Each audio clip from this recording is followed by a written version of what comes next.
Yun. Happy Ibon mga kapakpak. Good news. Good news. Ito, may delivery tayo sa Shopee natin. Available na ulit ang Shopee natin. Ito, tatlong kilong oat growth. Tapos, ito, vitamins natin. So, good news, kapakpak, mayroon na. Active na uli ang natin, Shopee account natin.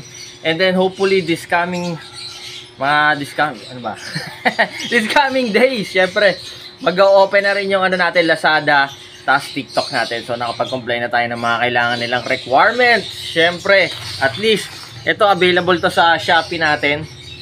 Yung essentials bits, pati itong metal feeder, metal feeder.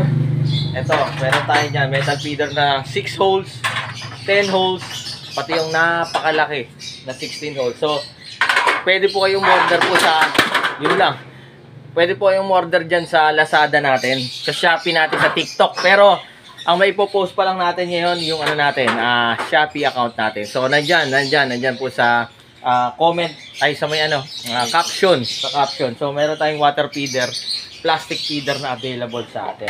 So, nandyan lahat ng mga produkto. So, hopefully this Saturday, Sunday, okay na rin yung Lazada natin. Okay na rin yung TikTok natin. So, once ma-approve na lahat yan. Pero yung Shopee natin, okay na po yan. So, again, syempre, salamat sa pinsa natin. Only Kuya Rodger. So, papadala natin ito ngayon. Salamat sa mga client natin nagtitiwala sa Dan Sibunan. God bless sa lahat, ha. Uy, bye-bye.